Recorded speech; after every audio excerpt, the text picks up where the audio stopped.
What up, world? What up, world? You're listening to 35KY Sports. It's your guy, Murph. It's your boy Al, the real matter BBN. What's good? What's good, man? We made it through the month of January. February is here. How y'all fellas doing, man? What's good with y'all? Man, we just maintaining, man, pushing on through these winter months, man. This temperature keep going up and down on us. We don't know what it is. Pneumonia, flu weather. I said Ohio Valley weather. We in the middle of everything. Get the west, north, south, east weather. So it's definitely, everybody be careful out there, and just because it's warm outside and it's 55, put on a coat. Been seeing a lot of people out with no coat on. I got on my son about that. I went to pick him up from the bus stop. He was playing with his friends outside. He out there with a t-shirt and shorts on.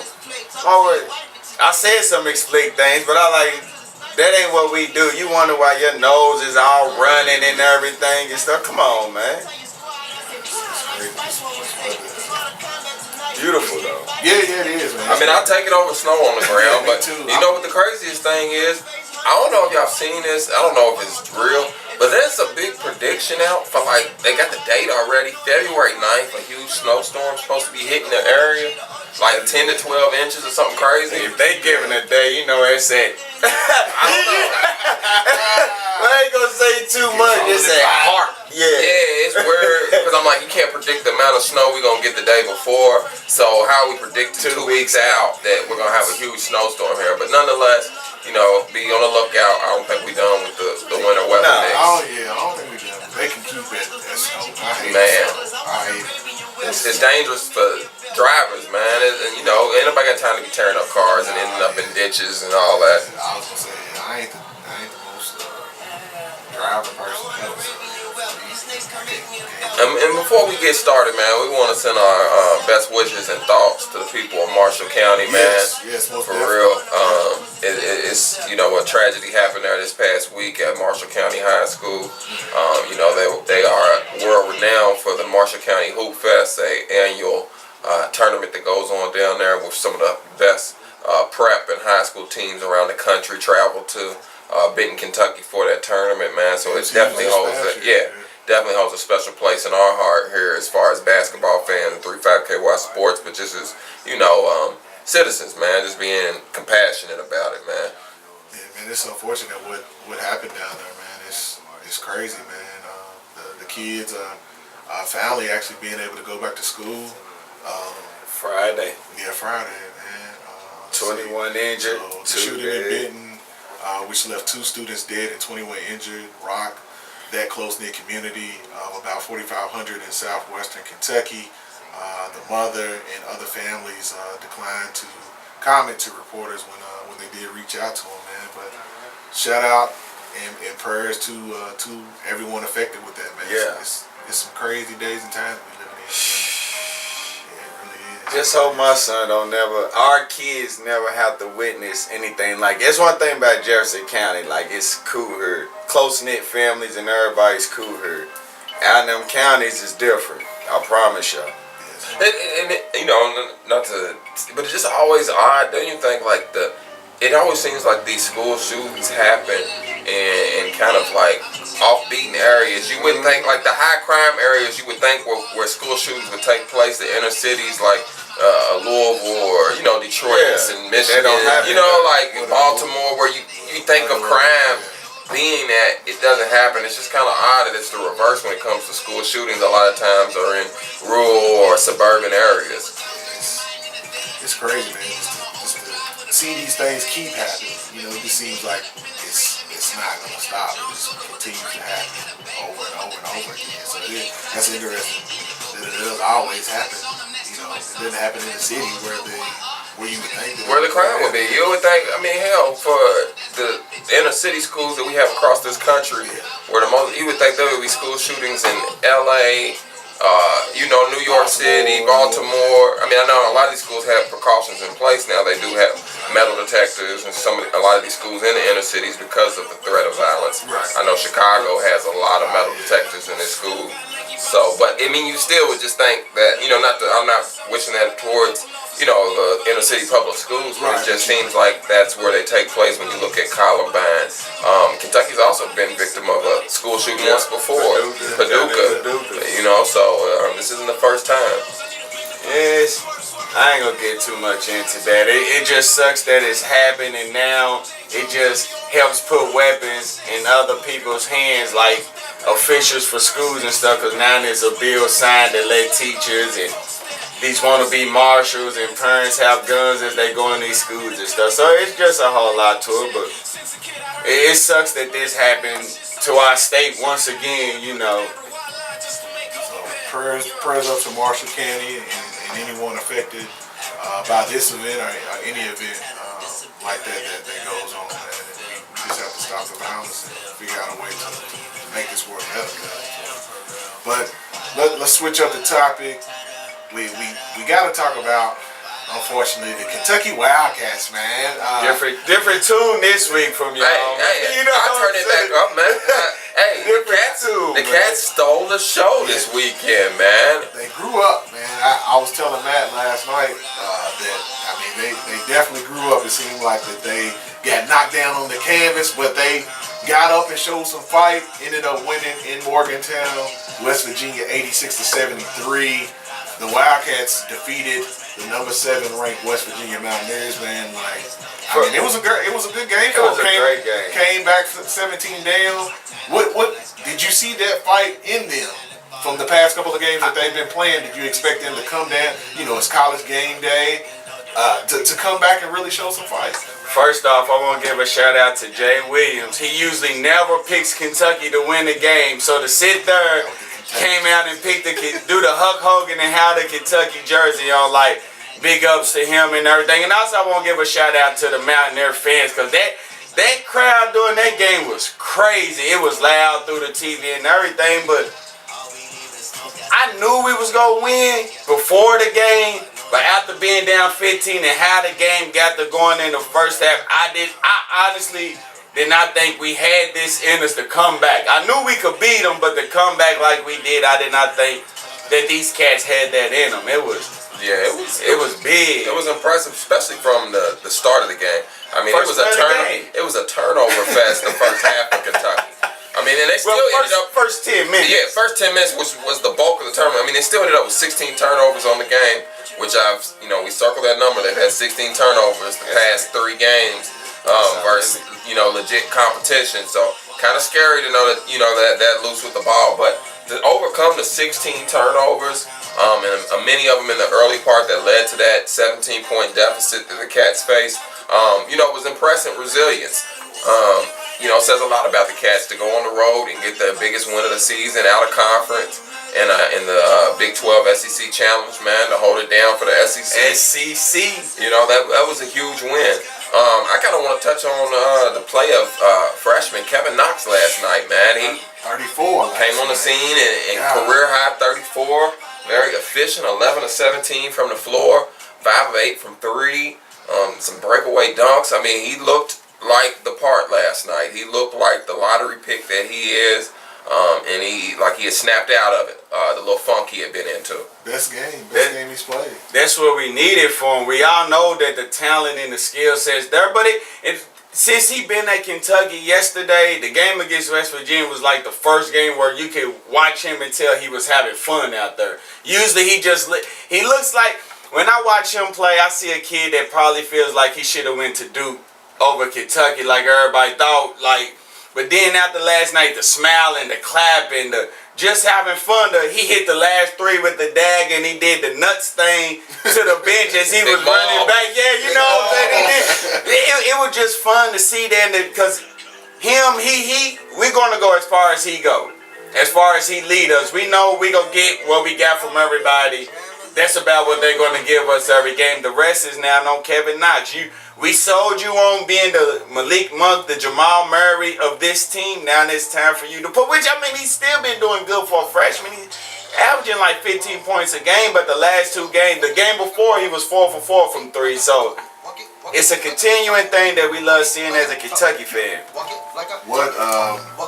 One thing that I seen during the game, especially in the second half, was Kentucky's bigs, man, played pretty good. Winging Gabriel, like he definitely showed just some toughness during the end of the game, man. That really impressed me. If he ever dunks that tip back rebound that he gets back in instead of trying to lay it up, I throw it off the store it up, he'll average a double every game. And give a shout out to Jared Vanderbilt, who offensively is not clicking in for him now, but to play only 11 minutes and to have 11 rebounds, with 7 of them was on the offensive board. And when you watch the game, the fact that he was attacking them at the top, you know, as you play basketball, when you go attack the rebound up high over everybody with 2 hands and you're already athletic, that gives you a different disadvantage. The team's coming along. Vanderbilt has shown me. See, I didn't know a lot about him, and I didn't really get to check up on him until right before he started playing. So I looked at the highlights, and actually I was like, okay, they got a player coming. And what he's shown early on so far is, I mean, versatility. Even last night, helping break some of the pressure with his ball handling and passing ability, and then the rebounds. I didn't even know he had 11 rebounds. I did remember a couple plays, like you were saying, where just offensive rebounds where he went and got it like a couple of times, you know, on second jumps. You know, like you said, his offensive touch is a little off right now around the rim.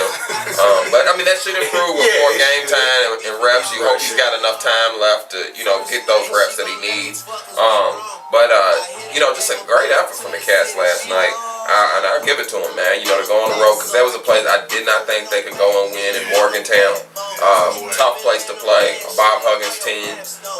Bob Huggins needs to get some things figured out himself there with that team, because they kind of self-imploded like that a few times this year. I think Kansas did the same thing to them. Yeah, and they was on a 5-game losing streak too. So you know, they've been losing. They've been going back. Yeah, which shows you the difference though. Number 7 in the country, 16-5. Kentucky not ranked 16-5.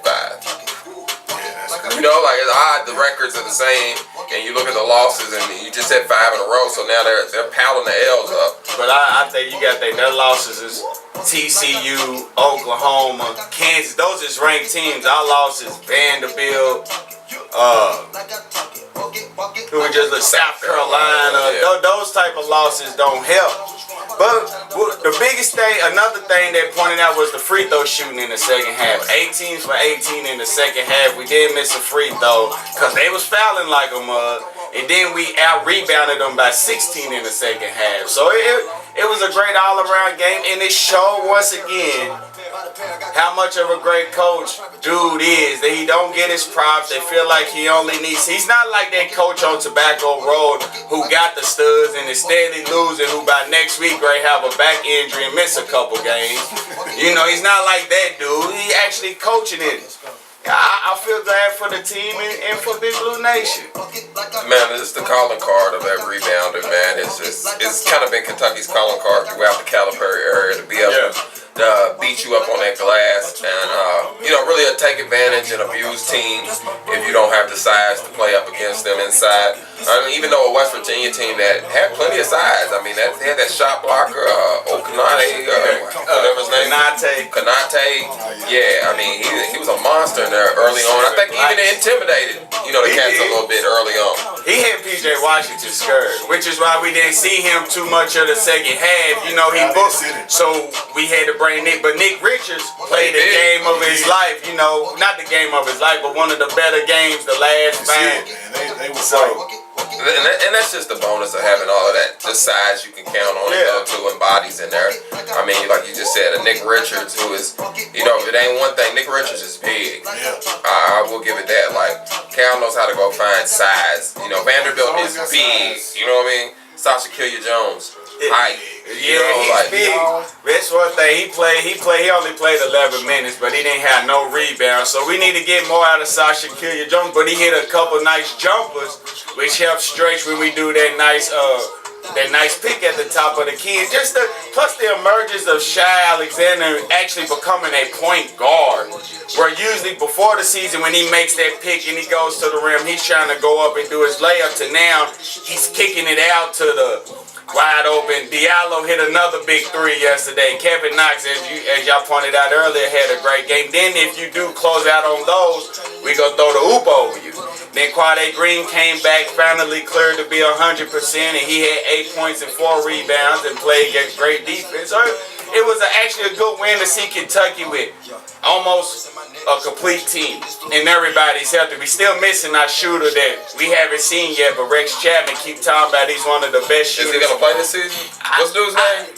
Jamal Baker. I don't think he's gonna play this. I wouldn't play him. It wasn't no point in sending him in surgery on his knee, send him back, bring him in next year. Everybody I want to get your thoughts on this. Me and somebody was talking about this. What do you think about kind of slotting Diallo on this team into like a Michael Kidd-Gilchrist role? That's what he needs to be. That's exactly what he needs to. The type of game that he needs to just embrace and be for this team. He gets his 14 points easy. But now be the defensive stopper that go in there and do like he did in the game yesterday versus West Virginia. He did all the small things. Nothing was forced. You know, when he gets that ball on that fast break, he trying to lay up, I do a Euro step. All of a sudden he brought it out past to start the offense. That's what we need from him. He gonna give us 14. Alexander give us about 11. Knox gonna give us 20. Then everybody else play their part. It's a great win. So this week y'all got Vanderbilt on Tuesday and Missouri on Saturday. What do you see this play that they're playing right now? Do you see this going into the next couple of games? I see I'm thinking we seeing the Kentucky team that we usually see around this time. Some of them actually do take a little longer, but I think confidence-wise, as this team, like Cal said after the game, they really beginning to trust each other more. So once they actually get that trustness towards each other, as I said, Final Four team. Nobody in college basketball is scaring me this year. It's so open that we got teams. We talking about TCU being a top team in college basketball. The number one teams is who is it? Not Xavier. Is it Xavier? No, Villanova and Virginia. Yeah. The them two teams is the top team in college basketball. Then I like my chances. We got a tough slate of games coming up. Actually, when I look at the SEC schedule coming up, at Missouri's tricky. Missouri at home is they've got enough. Always tough. They got enough shot makers and guys to beat you. You bring Tennessee in the building. We owe them. At A&M, at Auburn, and then bring Alabama, talented Alabama, and that's a nice little stretch of 4 or 5 games. It's pretty tough. And the SEC ain't as weak as it has been in the past. Because we can actually lose all them games too. So that's a perfect transition. Y'all just set up, man. Alabama played Oklahoma yesterday and ended up upsetting them. Wasn't no upset. Wasn't no SEC's SEC.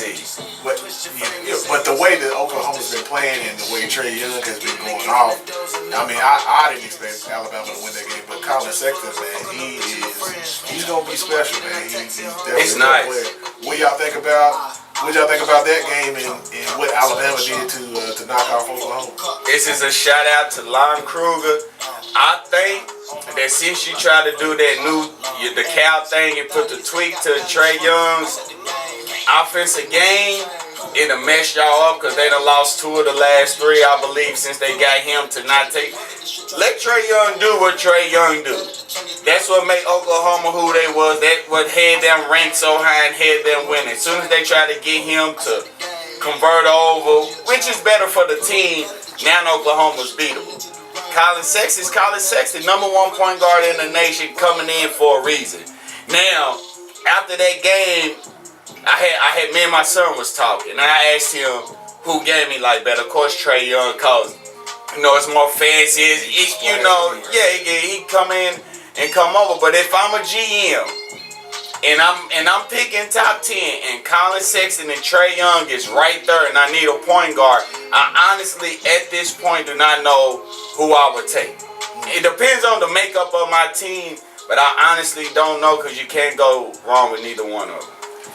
Also, over the weekend, Virginia, who Louisville fans always talk about, man, they just got our number. They go to Cameron Indoor Stadium and pull out a win, 65-63. And did you see the move that the clown Grayson Grayson Allen tried to make. He almost snapped. Where he tried to flop and do all that silly stuff. When you got a fraud of a coach, they teach y'all things like that. You know, flopping is one of the things that's big at Duke. And this is to Tom, Torrey, and my homie Mark. They do be listening to the show and everything. Like I tell y'all all the time, y'all coach is a fraud and he's being exposed. Now he's going to be exposed again next year. But good win for Virginia. I'm still not sold on Virginia. They look like it's every year during the regular season. Then come tournament time, they barely make it to the Sweet 16. So, hats off Virginia actually going in, Durham yesterday and getting that win. No matter what, that's a great win. To go in Cameron indoor and win that. But Grayson Allen, man, that just emotionally, this dude is something else. Crazy. Man. Yeah, he's crazy. Yeah, I mean, I saw that. Almost like he wants to cry out there at times. It's just crazy that it's self-entitlement he plays with at times. Like you said, almost just snap. You can just see almost snapped. Yeah, he was very snap. And it always comes up, which I understand in the heat of competition.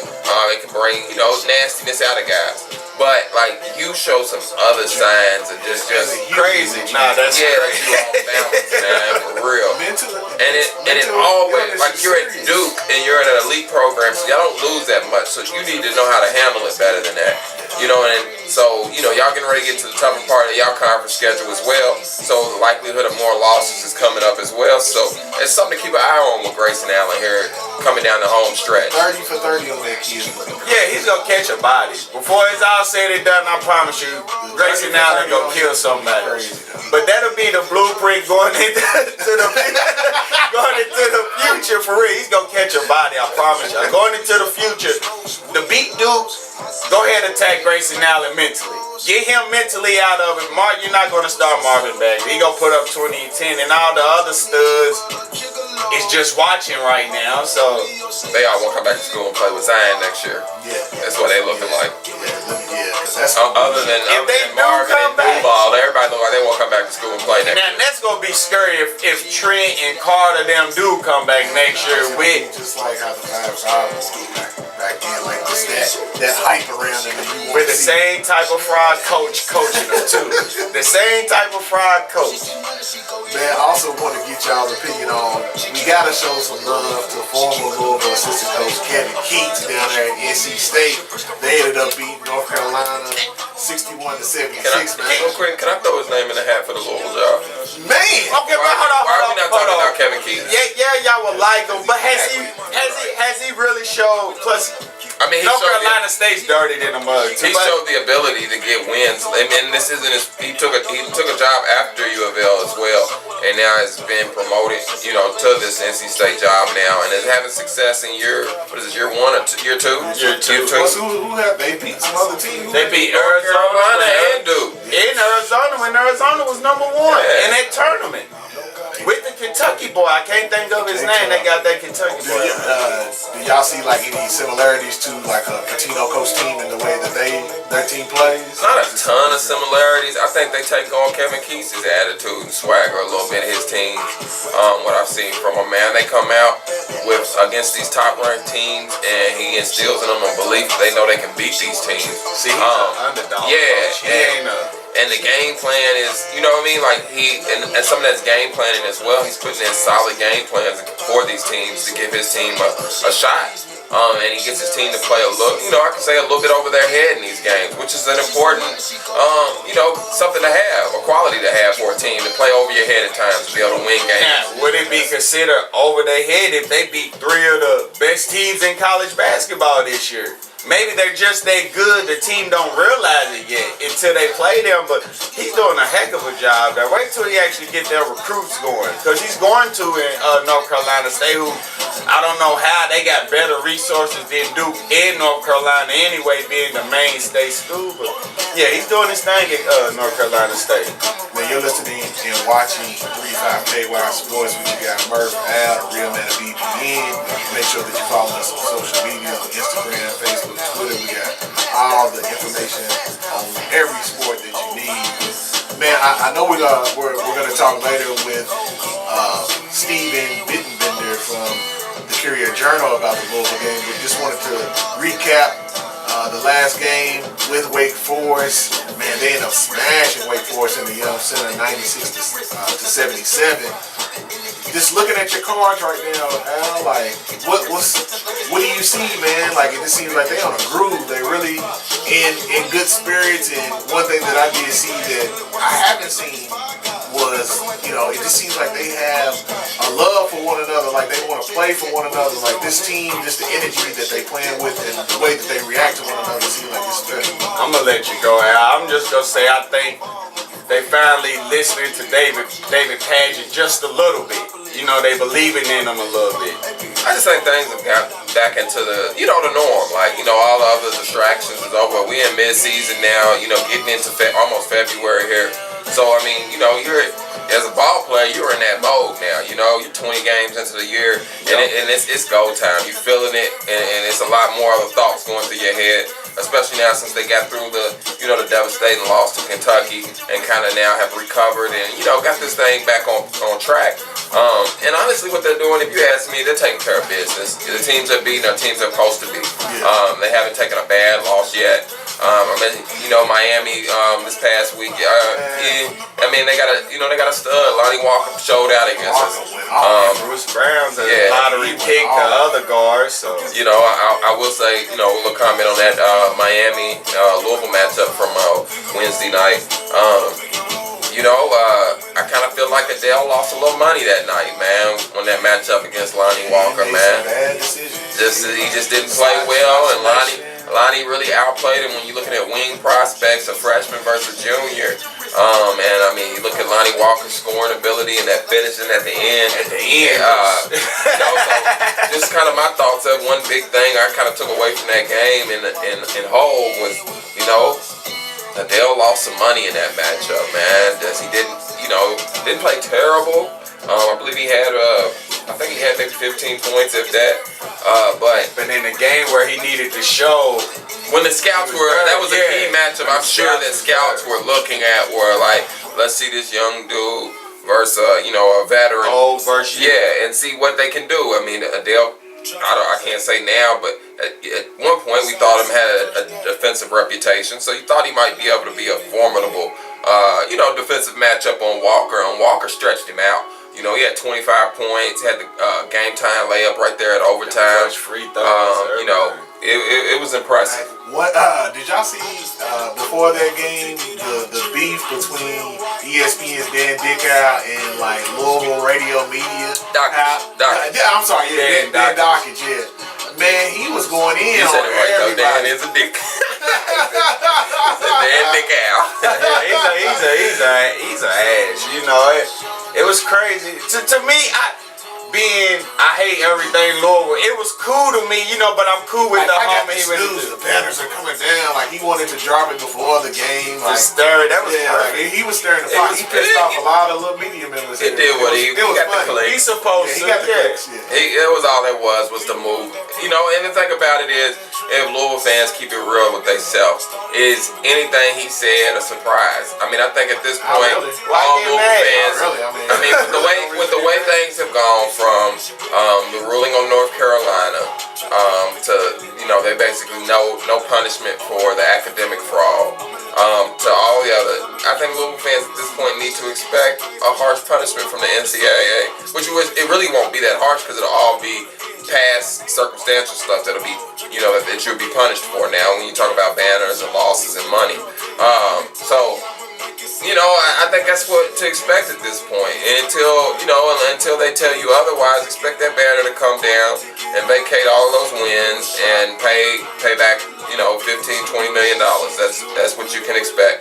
If you hear otherwise, say your prayers that day and take a shot for the bill, but that's where we stand at this point. That happens, but then it's crazy. You heard the president of the NCAA knew about what was going on at Michigan State since 2010. Right. So, you know what I'm saying? So should we really be punished? Yes, y'all should. Don't think y'all shouldn't. Y'all should compare to what? No, it's what I was gonna say. What happened at Michigan State and then what happened at Baylor? Them type of situations is way worse than what Louisville did. Those are real life criminals. Yeah, them is taking it. They was taking it. Here y'all just throwing parties, you know. We having fun with willingly women. You know, they want to sit here, no, we don't want it. Then these big dudes is going down there taking it. So what do y'all think? Like right now, while we're recording, Michigan State is facing Maryland. Like, what the hell is going on at Michigan State? Do you think Izzo loses his job? I don't think Izzo would lose it because he's looked at too good of a light.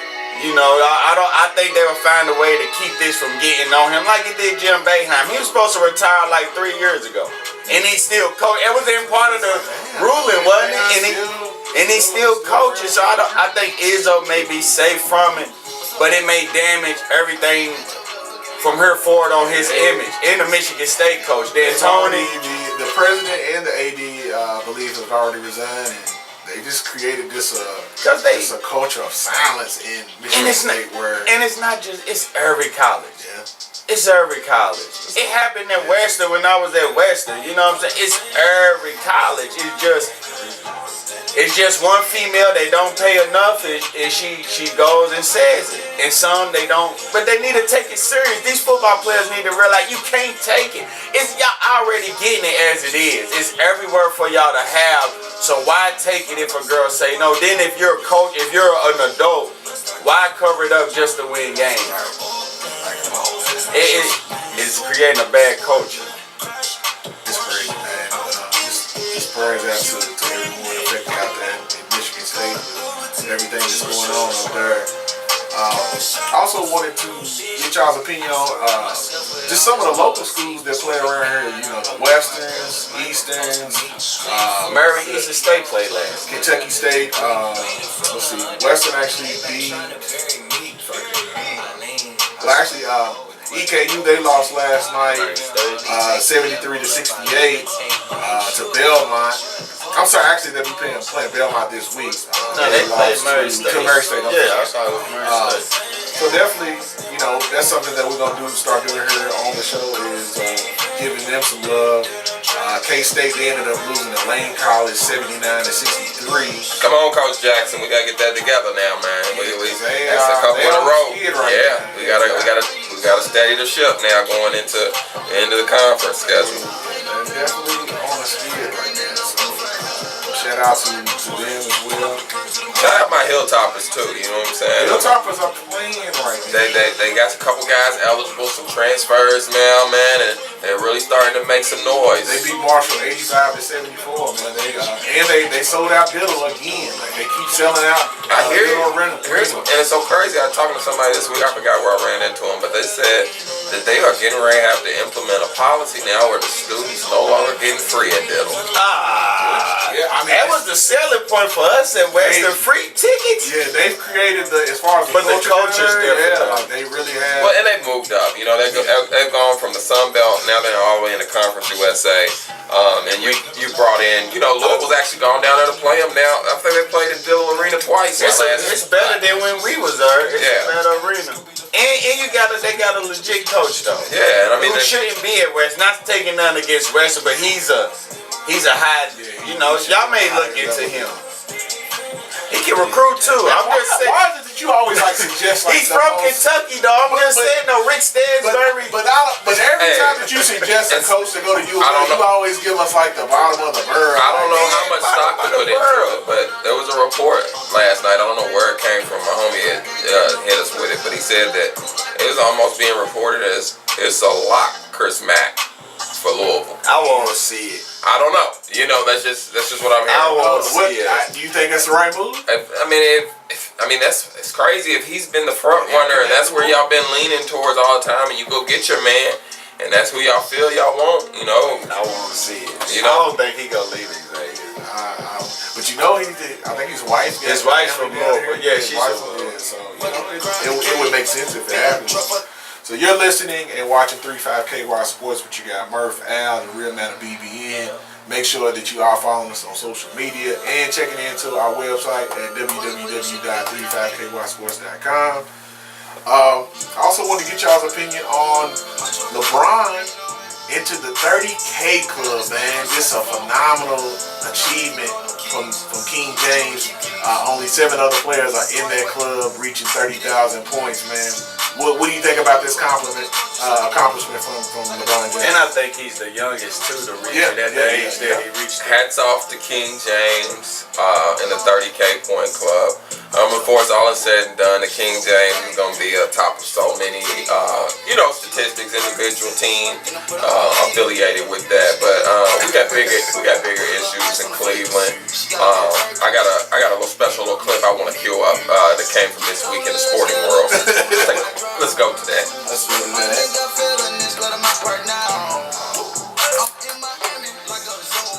Is it Isaiah? They might get it's over for him, dude. I don't know. He's overhyped anyway. Yeah, large. Y'all niggas talk too hard. We put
anyway.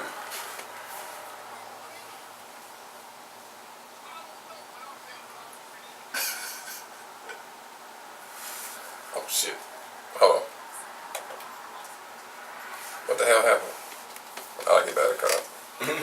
Hold on. We'll get back to it. Shoot, that's good right there. He got better. He roasted him. Hold on. Let me get it up. How much did that go? Right.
O'Shea Sharp, Uncle Shannon Sharp on FS1's Undisputed with finance Joy Taylor.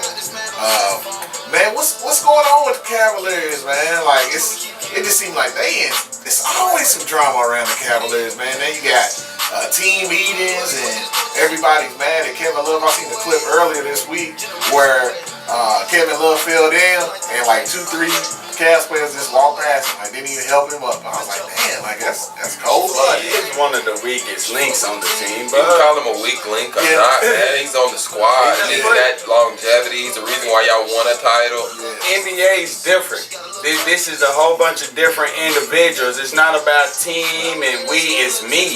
That's still. It's wrong. Like, don't get it twisted. It's wrong whatsoever. I'm a team player, but at the same sense, I agree with Shannon Sharp said. Like everything he said, cause for one, I'm not on the Isaiah Thomas boat, the train or whatever.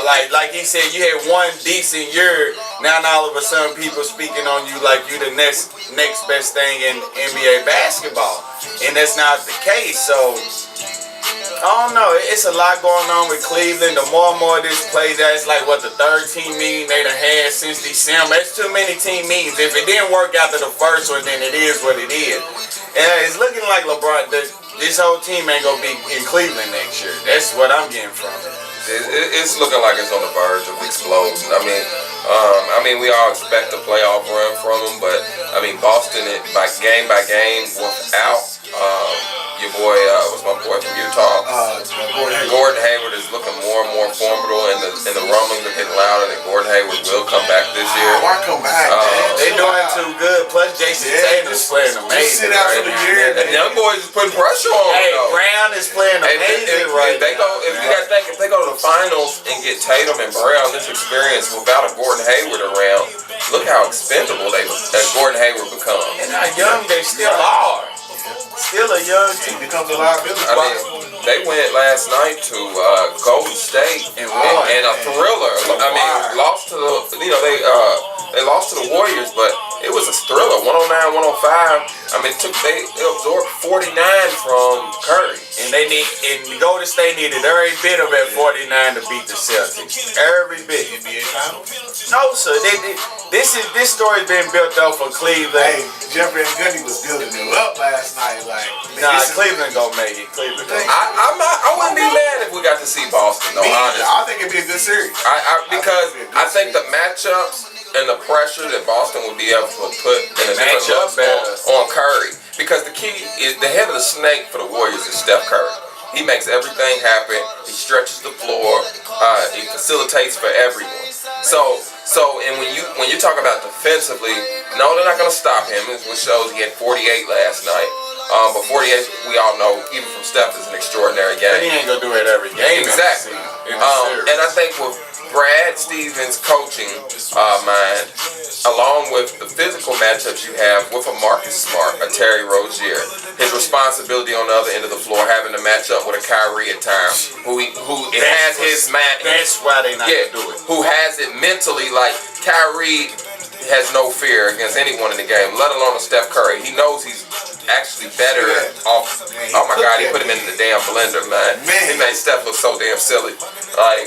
So that's why I say that matchup. Cook that thing. On down the road, I don't think they could beat them.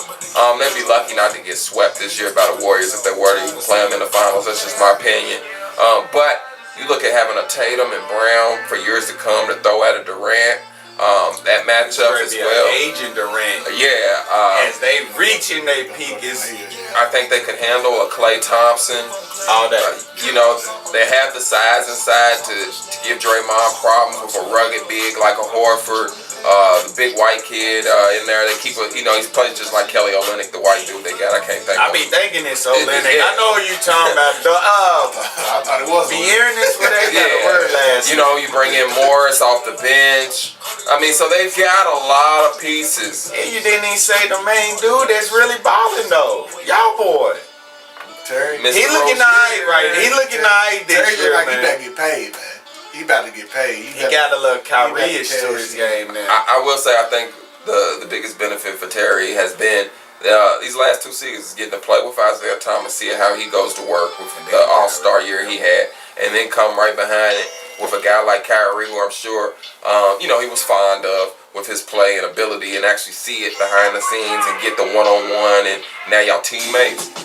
I just think you see it in the confidence in his game, especially offensively with his shot and the way he's able to get it off now. You can tell he's playing with a lot more confidence. And another thing that happened over the weekend, unfortunately, DeMarcus Boogie Cousins ended up tearing his Achilles, man, in a game against the Houston Rockets. With like 3 minutes left in the fourth quarter.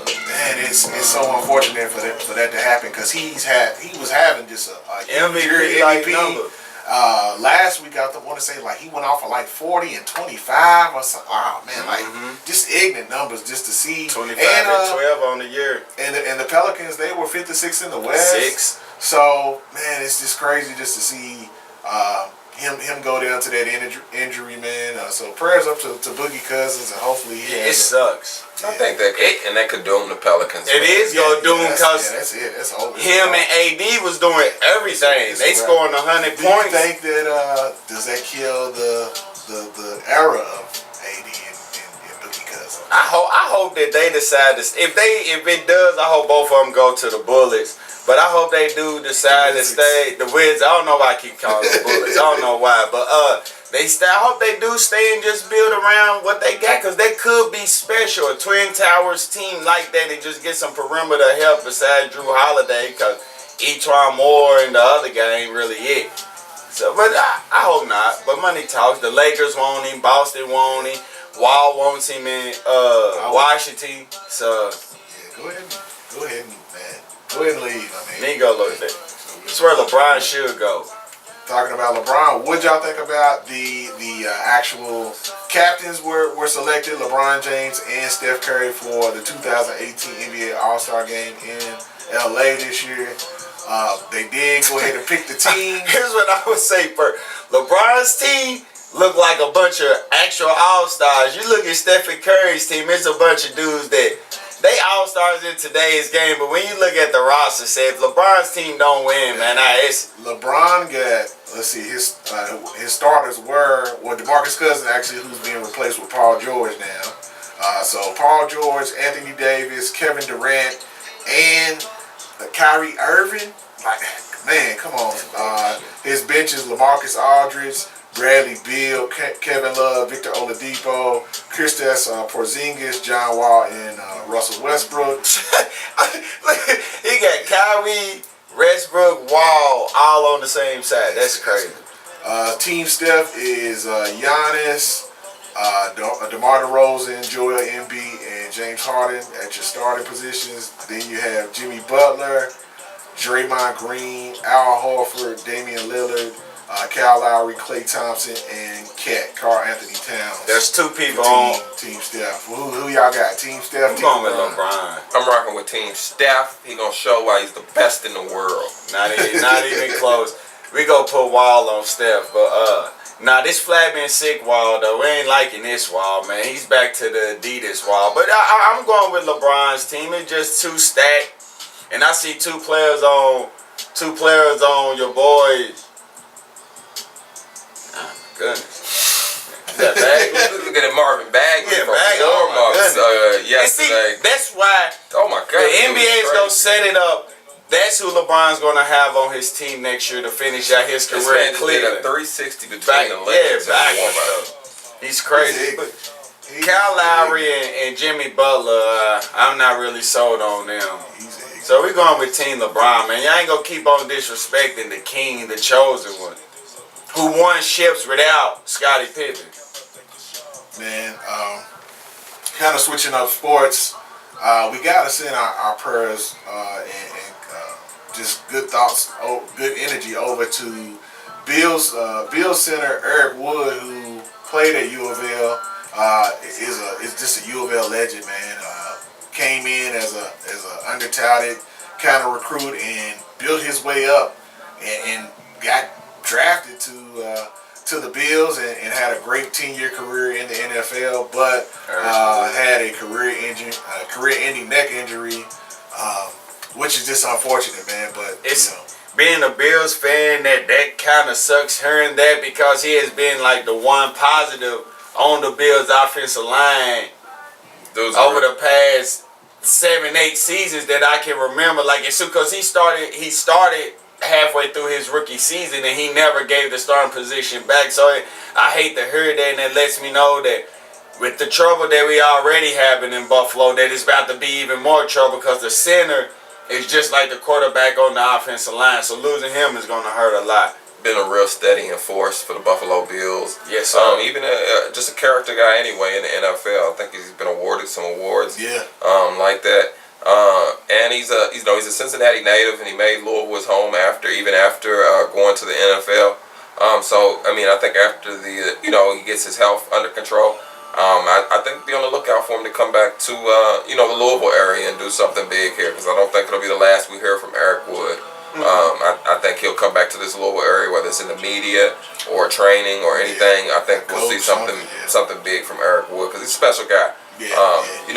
To be a center and we all know his name. Yeah. That tell you a lot. Yeah, even me being a Kentucky fan, knowing, and this was even before he went to Buffalo, but I kept up with him at Buffalo, and he was good at y'all too. Wasn't he on the first Petrino? Mm-hmm. Yeah. So with his coach being here still, his former coach, I think that definitely, give him, to be around the game and that. Legit coach. Hopefully we can get Eric Wood back to good health to where he can have a normal standard of living, after this, whether he has to get surgery or they're going to just, since he won't play football, however they're going to handle it. But best wishes to Eric Wood. Yeah, most definitely. Since we are talking about U of L football, some news dropped over the weekend that they have a new defensive coordinator, and his name is Uncle Rico from Napoleon Dynamite. That's who he looks like. But Brian Van Gorder has reportedly joining the Louisville staff as their new defensive coordinator. Let's see, his last job was at Notre Dame.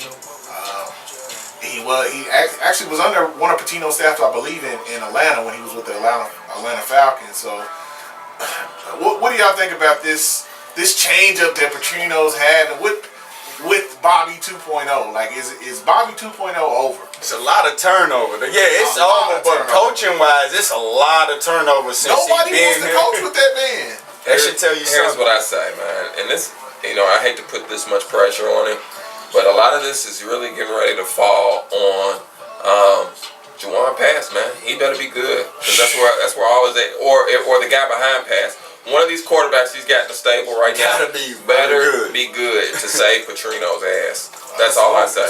He don't have to be Lamar Jackson, but he better be a football player and be the best him.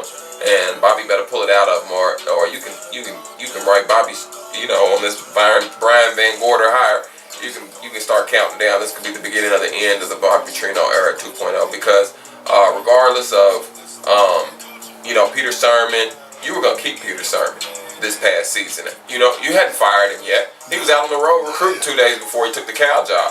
So you were setting to ride the wave with Peter Sirmon and use him as the scapegoat next year. If things didn't go well, you were going to fire Peter Sirmon, whether it was mid-season or during the year, probably elevate one of your assistants during the year, and that was going to buy you a little more time. So instead, Peter Sirmon sped up that process. The writing was on the wall. He knew what time it was. That's a position at another job. Yeah, writing was on the wall, so he goes ahead and takes that and moves on. Then on top of that, you lose top recruiting assistant this past week to Oregon. You lose him to Oregon. I mean, what's that say about you as just somebody to work That's what I was going to say. It may say a lot about Petrino. Yeah, it says a whole lot. Like, man, I don't like. Dude took a pay cut to leave to go to Cal. When dude left to go to Illinois is when people really should have been looking like, why would this dude who was considered your friend outside of football leave Louisville to be an offensive coordinator in Illinois?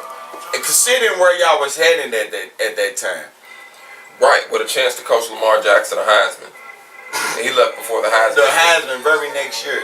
So that's my thing. So I definitely believe that the grumblings from the Louisville fan base, as well as the transition going on in the front office of the athletic department of U of L, is going to impact him. With a new AD coming in, honestly, the fan base is not gonna care if you get rid of Bobby Petrino at this point. Especially if it's the slam dunk hire we all think it is, that Bing go get Braun.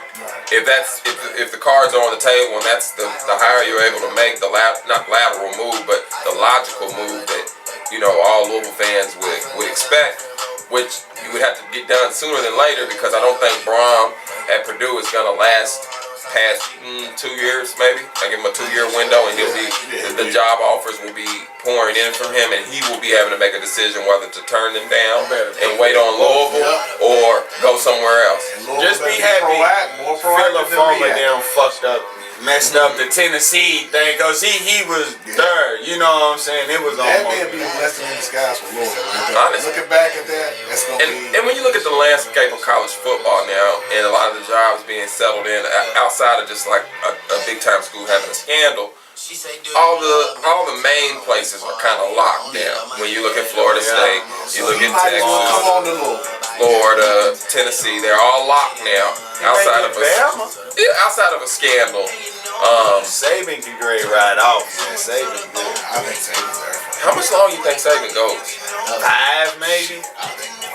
I mean, he looked like he got about 10 years, like good going, but he don't need to be out there like Paterno when he was out there looking all sick every other game near the end of his game at Penn State. He got at least another 5 to 8 years.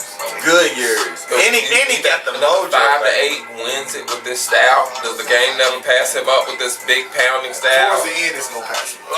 Well, everything evolves. So if he's still getting the best of the best, it's still gonna be hard to get. They still getting who they want. Everybody else is getting the rest. Like the way that he's wired, man. Like, what else is he gonna do? No, he's a football coach. That's it. Yeah, that's it. He's not trying to be on TV. He's not trying to be none of that. That's He's a football it. coach. Like, he's a football coach. And he will get a statue the day he resigns from Alabama. They may have it before. No, the Dolphins is just kicking themselves in the tail. Like, maybe we should have gave him a couple more seasons instead of 1.5 seasons. So, kind of close out the show before we head out of here. I have to get y'all Super Bowl predictions. You have the Philadelphia Eagles versus Tom Brady, Bill Belichick, and the New England Patriots. Man, who y'all got? It's kind of hard to go against the dynasty that is the Kraft, mothership that's up there in New England. What will this be if Tom pulls this off? Will this be number 6? Number 6. 6 rings? Be like Jordan. Yeah. Like Pippen. Man. Come on. It's hard to go against the Patriots at this stage, at this level. And then even one thing I thought was brought up that was interesting was I saw a lot of Jaguar players complaining after the loss last week. But like somebody brought up, it was a great point. It was like, in a year where the NFL ratings were down, how could you expect the NFL to, honestly not want the Patriots? They need that rating. Here's the thing, then why play the game? If everything gets controlled, if the commissioner is calling the head coach of the Jaguars and personally tell him throw the game, not throw the game, but that's what Jalen Ramsey said. That the coach came to them in the 4th quarter. He said in the 4th, which everything kind of broke down for him in the 4th quarter. The head coach came to them and said the commissioner told him to tell the team give the Patriots the game to save the views for the NFL. Jalen Ramsey probably great get Colin Kaepernick afterwards. You know what I'm saying? For saying it, and he's the best corner in the league, which is crazy. But he said it, and a lot of people, came out saying it's rigged. You can see that it's rigged. You know it is, but as you said earlier, I probably would have had more interest in the Super Bowl if Jacksonville won than I do now with the Patriots in there, just because I feel the Patriots go win. I just think it's the way that the NFL's got to, sporting leagues, period, have a strange way of kind of making teams earn their stripes and go through certain obstacles. So to take it off the beaten path, which happens in NFL a lot to the NFL, to Super Bowl, I think they just put it to where, okay, y'all made this run this year. Okay, come back next year. Now, people are a little bit more familiar with the Jacksonville Jaguars and their rise. You might have a shot to get to that Super Bowl, especially if y'all make some off-season moves. But I just think the odds were stacked against them this year, especially when you look at all the off-the-field, difficulties the NFL was having. I'm sure there was some calls put in the refs the week before. And, they got 2 huge markets in the Super Bowl, Eagles, Patriots. Eagles, Carson Wentz is out. I know the NFL really wished that they had that young quarterback in this game. He's the next. Yeah. This would have been his dethrone, and not to say he would have won, but this would have been his, I'm the next great quarterback. So right. So I really do think that would have been a big play in all this. So I'll roll with the Patriots, man. Tom Brady. Brady getting that 6th championship, and you know that's what it's gonna be, man. Until you prove me wrong, you be a fool to pick against the Pats in the Super Bowl, man, with Brady leading the helm. I ain't a fan of Nick Foles, so I ain't picking against the Patriots anyway. That'll be foolish to pick against who the NFL's gonna make win anyway. So there's really no point in playing the game. But I'm going with Brady and the six championships. I guess they could call him the greatest QBL, but blase. Plus they beefing, so it's the perfect story, you know, for them to go out Even and through adversity, they still come back and cut on his head and. it's It's easy when the NFL helps you every Super Bowl.